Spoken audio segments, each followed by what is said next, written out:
안녕하십니까. 신의 한수의 신의식입니다. 지금 한반도 비핵화, 북한이 주장하고 있는데요. 사실상 북한의 비핵화죠. 북한의 진짜 비핵화 어떻게 돼가고 있는지 알아보겠습니다. 오늘은요, 국회 외교통일위원장 윤상현 위원장님 모셔서 이야기하겠습니다. 안녕하십니까. 안녕하세요. 예, 반갑습니다. 반갑습니다. 예, 지난번엔 축하를 드렸고 오늘도 축하드릴 일이 또 있습니다. 워싱턴 타임즈 하면은 뭐 정부의 소식을 가장 먼저 맞습니다. 전하는 아주 중요한, 미 정가에서는 아주 중요하게 여기는 신문인데 여기에 또 칼럼을 기고하셨다고요. 정말 축하드립니다. 감사합니다. 그리고 또 오늘 배지를 달고 나오셨네요. 배지 설명 좀 한번 천안함 우리 용사들 46분 플러스 원 우리 안준호 준이까지 포함해서 오늘이 또 서해 수호의 날 9주기 아닙니까? 그래서 저희 전체 의원들이 오늘 다 달았습니다.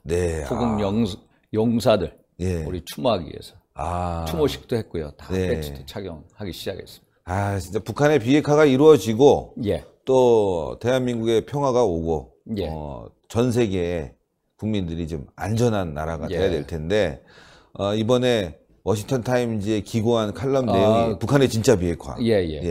그래서 요번에 제가 워싱턴 타임즈 기고를 했는데 사실 워싱턴 타임즈가 이제 워싱턴 DC 근방에서만 한 300만 부가 팔리는 유력 일간지입니다. 원래는 이제 그 북미 정상회담 전에 제가 이제 그 트럼프 대통령의 편지 형식으로 썼습니다. 편지 형식으로 대통령께 첫째 완전한 비핵화에 대한 정의를 꼭 내려야 된다.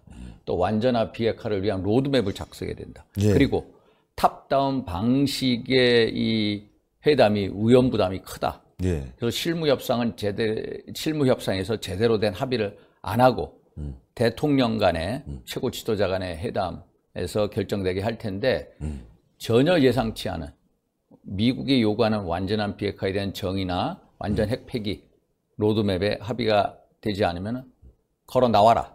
이런 식의 편지를 썼습니다. 사실은. 그랬더니 그거를 이제 그 워싱턴 타임스 편집장이 그 일간지에서는 그런 식의 우리는 계속 누구누구에게 보내는 편지 형식의 글을 많이 쓰잖아요.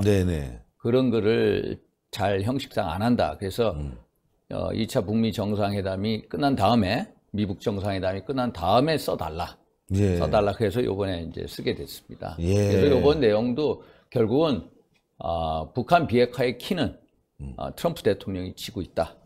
그래서 그걸 위해서는 제재를 계속해서 조여야 된다. 현재 제재를 튼튼히 견고하게 유지하는 가운데 더 강력한 제재를 통해서 북한이 결국은 완전한 비핵화에 동의하고 또 완전한 비핵화 로드맵을 만들 수 있게끔 해야 된다. 이런 식의 얘기를 썼습니다. 제가 이제 화면에 워싱턴 타임즈를 넣었는데 말씀하실 때 정말 트럼프 대통령에게 쓴 편지 내용에 이제 추가해서 워싱턴 타임즈가 받아서 이제 기고를 받은 건데 이후 미국의 반응은 어떻습니까? 미국의 반응은 대체로 긍정적입니다. 또 미국 조야의 분위기도 저하고 같은 분위기고요. 특히 제가 하나 강조했던 점은 북한이 앞으로 대받아칠 다음 수가 뭐냐. 2차 미북 회담 결렬 이후에 저보다 사람들이 얘기하는 게 전문가들도 동창리 미사일 실험 발사장에서 결국은 인공위성을 가장한 중장거리 미사일 발사 시험을 할 거다. 이렇게 얘기하는데 진짜 또 하나의 카드는 뭐냐. 핵무기 확산이다. 해를 키우기 위해서 전 지구적 재앙을 담보로 해서 도박을 걸 수가 있다. 그게 바로 핵무기 확산이다. 북한이라면 김정은은 반드시 한다. 그래서 이거에 대한 대비도 해야 된다. 이 얘기도 제가 또 대정부 질의에서도 그 말씀을 또 국방부 장관께 꼭 주문을 했어요. 핵무기 확산을 막기 위해서는 결국은 연합훈련을 해야 된다. 연합훈련 어디냐? 미국하고 또 일본하고 또 호주하고 영국하고 이런 나라들하고 연합훈련을 통해서 우리가 실전 작전 수행 능력을 항상 대비하고 있어라 라고 이제 강력하게 주문을 했습니다. 그래서 8월 달에 우리가 얼지 프리덤 가디언 훈련이 있거든요. 이제 이거를 지금 유예하고 있는데 이것부터 다시 복원시켜라. 이런 식의 얘기를 했습니다. 걱정인 건 말이죠. 한미 군사합동훈련들이 다 중단된 상황 아니겠습니까? 그러니까 지금 전부 다 이번에 키 리저브 훈련 중단했죠. 네. 그래서 뭐 올해 동맹이라는 이름으로 동맹훈련으로 그것도 기간도 2주에서 1주간 완전히 줄였고요. 특히 우리가 이게 이제 통제 지휘소 훈련인데 우리가 컴퓨터 시뮬레이션 하는데 우리가 반격을 하게끔 돼 있습니다. 근데 아예 반격을 못 하게끔 완전히 축소시켜 버렸고요. 그래서 또 이제 이 독수리 훈련 이것도 그거 했고, 그래서 연합 훈련을 대대급 이하에서만 하겠다는 겁니다. 대대급 이하의 훈련 가지고 어떻게 전쟁이 났을 때 우리가 북한의 반격을 물리칠 수 있겠어요? 지휘 훈련이 없는 거네요. 예. 그래서 이거를 빨리 복원시켜라. 특히 8월 달에 이제 얼지 프리덤 가디언 훈련이 있거든요. 이거부터 빨리 복원시켜라. 이런 식의 강력한 주문을 했습니다. 예. 트럼프 대통령이 우리 의원님의 발언을, 칼럼을 보고 좀 마음을 바꿨으면 좋겠는데, 트럼프 대통령은 계속 돈이 많이 들어가는 훈련이다. 이렇게 얘기하고 있거든요. 근데 사실 돈이 많이 안 들어갑니다. 작년에 우리가 연합훈련을 했다 하면은 재작년에 같은 경우에 연간 한 1,000억 정도가 들어가고요. 1,000억 정도 중에 우리가 한 300억 정도 내고 미군이 한 700억을 부담합니다. 예를 들어 키 리저브 훈련한다. 뭐 얼지 프리덤 훈련한다. 한 200억? 기껏해야 200억 정도, 250억 정도 듭니다. 우리가 이제 상세하게 분석을 해서 있는데 트럼프 대통령 그걸 과장해가지고 1억 달러가 든다 뭐 이런 식의 얘기하는데 그렇지는 않습니다. 사실상 뭐 훈련하면서 대한민국을 방어하고 전 세계 평화를 지키는 거니까 우리가 또 미국도 결국은 어떤 대북 억제 전력을 향상시킨다는 측면도 있지만은 결국은 미국은 가장 큰 가상적인 주적이 중국 아닙니까? 중국을 겨냥해서 하는 측면도 있기 때문에 빨리 한미연합훈련은 다시 복원시켜야 된다. 복원시켜야 된다. 복원시켜야 된다. 연합하지 않는 이 군대는 군대가 아니다. 그러니까요. 아유, 참. 걱정이 많아요, 국민들은. 그러니까 작전 수행 능력은 결국은 이제 훈련과 경험에서 오는 거거든요. 연합훈련 하지 않으면 함께 연합작전 수행할 수가 없습니다. 그렇죠. 그게 모든 군사 전문가들이 하는 얘기인데, 그래서 빨리 이 문제에 대해서 우리가 8월 달부터는 할 수 있게끔 해야 된다. 이 얘기를 꼭 드리고 싶습니다. 8월 달부터는. 미국 측 반응은 제기의 어떤 느낌이 있습니까? 아직은 없습니다. 그게 걱정이네요. 최근에 정세현 이제 통일부 장관 얘기 들어보면은 미국이 돈 때문에 뭐 이제 취소를 먼저 우리 쪽에 요구했다라는 얘기가 우리가 정설로 알아왔는데 천만에 우리가 오히려 강력하게 주장을 했다. 우리가 연합훈련 하지 말라고. 우리 정부에서. 그 정세현 전 통일부 장관의 주장입니다. 아마 그랬을 겁니다. 북한 눈치 보느라고. 대한민국 정부가 훈련하지 말자고 북한 눈치 보면서. 그러니까 오늘 같은 경우에 서해 수호의 날 9주기에 거기도 이제 대통령께서 안 오시잖아. 그러니까. 작년에 머린원이라고 이제 해병대 상륙 헬기 그 추락했을 때도 연결식장에도 안 오셨고 올해도 안 오셨고, 그래서 참 북한 눈치 보기가 심각하다. 오히려 이게 보이지 않는 아첨이다. 이런 생각이 듭니다. 보이지 않는 아첨이다. 정말. 아니, 의원님 말씀 그러니까 들으니까. 정경두 장관도요. 지난번에 이제 대정부 질의에서 뭐 이제 천안함, 폭침이죠. 연평도 포격이죠. 또 연평해전 이런 거에 서해상에서 불미스러운 충돌이라고 이제 충돌이라는 단어를 썼거든요. 그래서 그게 아니다. 그것은 도발이다. 도발. 이런 식으로 했는데.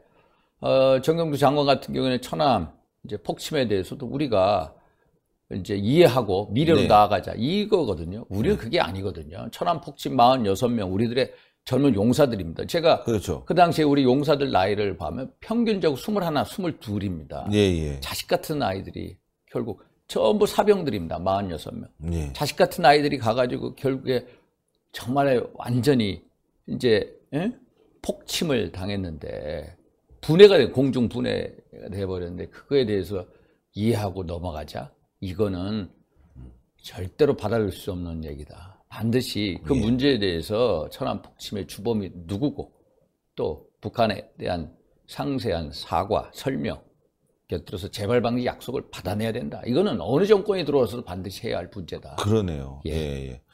어제 또 국회 대정부 질문에서 여러 가지 예. 이제 말씀들을 하셨는데 그게 다 이제 지금 워싱턴 타임즈에 기고한 내용들을 근거로 해서 질문을 또 질문을 하셨을 거 아니겠습니까? 지금 또 이 강경화 외교부 장관, 야, 이게 정말 어제 제가 발언 보면서 깜짝 놀랐습니다, 진짜. 예. 아니 도대체 미세먼지 부분도 그렇고 외교에 대한 어제 같은 경우는 남북 교류 협력 특위 이제가 있었는데 거기서 이제 뭐 정상회담, 미북 정상회담에서 미국이 주장한 게 핵 동결이다 이런 식으로 오도된 답변, 잘못된 답변을 했더라고요. 보니까 핵 동결이야 핵 폐기, 완전 핵 폐기. 그렇죠. 소위 말해서 생화학 무기까지 포함한 모든 핵무기의 철폐. 해체를 주장했거든요. 그래서 미국 그 주장하고 달리 잘못 해석했다 이거거든요. 그래서 자꾸 우리의 문제는 뭐냐면은 북한 눈치 보기가 심하다. 너무 심하죠.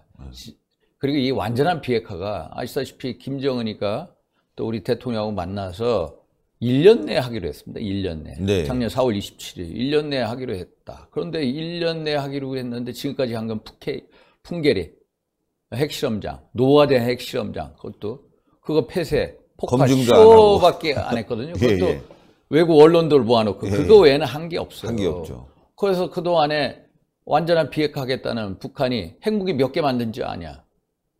정보당국이 6개를 만들었대요. 6개. 계속해서 핵시설을 가동하고 핵무기를 만들고 그리고 미사일도 계속해서 실전 배치하고 이게 무슨 완전한 비핵화 의지가 있는 거냐.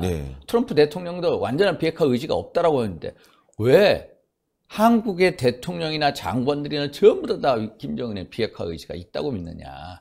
아니다. 이것은 비핵화 의지가 없다는 거 알면서도 오히려 속아주는 거다. 결국 이것은 국민을 기만하는 거다.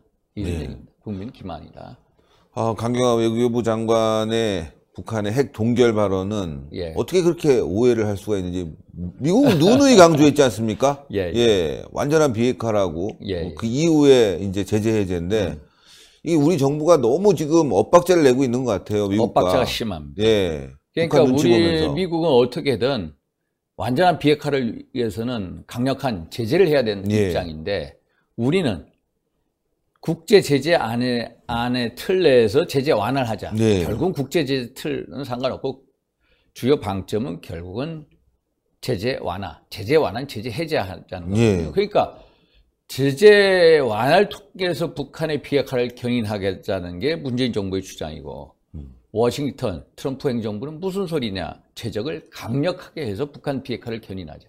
완전히 다른 방향을 보고 있는 거죠.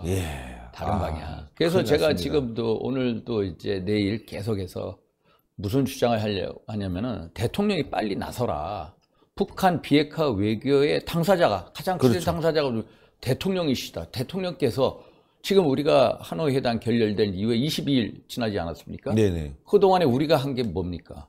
그 대통령이 트럼프 대통령하고 그냥 통화 하나 한 거밖에 없거든요. 오히려 만나서 무슨 얘기가 와갔는지 이걸 상세히 듣고 대통령 스스로가 김정은하고 작년에 완전한 비핵화 1년 내에 하기로 약속을 했으니까 대통령이 직접 김정은하고 얘기했던 완전한 비핵화에 대한 개념이 뭐고 지금까지 완전한 비핵화에 대한 개념이 안 돼 있거든요. 완전한 비핵화에 대한 개념이 뭐고 대통령께서 김정은이하고 같이 나눴던 개념 또 완전한 비핵화를 어떻게 이루어낼지 방법론 로드맵, 시안 이런 거에 대해서 직접 나서서 풀어야 된다. 이게 말씀하신 촉진자 역할이다. 그래서 제가 오늘 내일 중으로 보도자를 통해서 대통령이 북한 비핵화 외교에 전혀 보이지 않는다. 빨리 나서라. 트럼프 만나라. 또 그다음에 김정은이 만나라. 이런 식으로 촉구할 예정입니다. 감사합니다. 국회에서 우리 윤상현 외교통일위원장님 같은 분이 있으니까 좀 든든합니다. 이게 야당이 맡아서 큰일 날 뻔했습니다. 제대로 진실도 모르고 말이죠. 국민들이 넘어갈 뻔했어요. 속을 뻔했습니다. 계속 북한의 눈치를 보고 있는 이 정권에 대해서 쓴소리, 올바른 소리 하는 우리 윤상현 의원님 여러분들의 많은 사랑, 지지, 성원 있어야 됩니다. 게다가 내년 선거 있죠? 중요합니다. 선거 승리해야 되고 지역국에 계신 분들 자원봉사 특별히 많이 좀 해줬으면 좋겠습니다. 윤상현 의원님 화이팅 하라는 여러분들의 성원이 꼭 이어졌으면 좋겠고요. 또 다음 방송에서 뵙겠습니다. 알겠습니다. 감사합니다. 예, 여러분들. 정말 나라가 혼란스럽고 어지럽습니다. 진실을 알려야 될 텐데, 트럼프 대통령이 돈 때문에 안 한다, 이런, 보도가 나가서 그런 줄만 알았었는데, 오늘 윤상현 위원장님의 말씀을 듣고 나니까 우리 정부가 그렇게 요구했군요. 이런 거를 알리는 게 바로 국회 외교통일위원장의 역할입니다. 여러분들, 진실 많이 주변에 소개하고 알려야 되겠습니다. 언론은 이런 걸 안 써요. 예. 신의 한 수가 보도하니까 여러분들 많은 곳에 알려주시고, 윤상현 의원님 지역구에 계신 분들은 자원봉사를 통해서 이 영상을 지역에 쫙, 전국에 쫙 뿌려주십시오. 대단히 감사합니다. 감사합니다. 감사합니다.